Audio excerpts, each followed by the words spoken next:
Dans une petite maison vivaient Papa Ours, Maman Ours et Petit Ours. Bien sûr, si on avait regardé leur carte d'identité, on aurait pu lire d'autres noms, comme Monsieur ou Madame Dupont et leur enfant Gabriel, ou Monsieur et Madame Grapoteskavski et leur enfant Sergueï. Mais pour cette histoire, il est plus simple de les appeler tout simplement Papa Ours, Maman Ours et Petit Ours. Petit Ours était curieux, très. Il voulait tout savoir sur tout. Pourquoi le ciel était bleu et l'herbe verte et pas le contraire? Pourquoi les feuilles tombent à l'automne? Pourquoi les abeilles fabriquent le miel? Pourquoi il faut dormir le soir?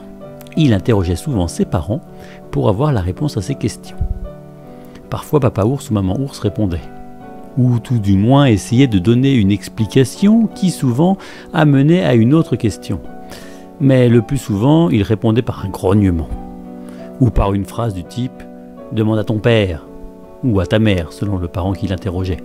« C'est parce que c'est comme ça.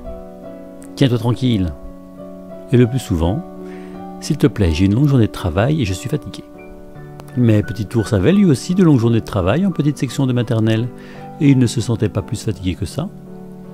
Peut-être aussi que Papa Ours et Maman Ours n'avaient pas la possibilité de faire la sieste en début d'après-midi. Cela expliquerait qu'il grogne autant le soir. Donc, pour Petit Ours, tout était matière à questionnement, et le monde qui l'entourait était un mystère à découvrir.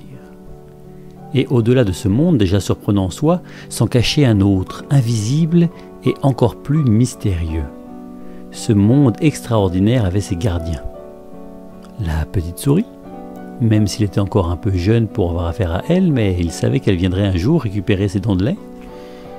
Le lapin de Pâques, qui cachait de manière surprenante des poules en chocolat. Et bien sûr le Père Noël, puisque cette histoire est une histoire de Noël. Petit Ours était encore petit lors de ses manifestations les années précédentes, mais depuis qu'il allait à l'école, il pouvait pour la première fois aborder dans toute sa complexité l'effervescence dans la maison pour préparer cet événement.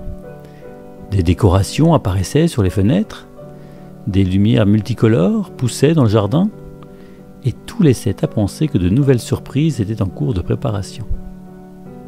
Bien sûr, Petit Ours était fasciné par tout cela, mais il ne pouvait s'empêcher de s'interroger.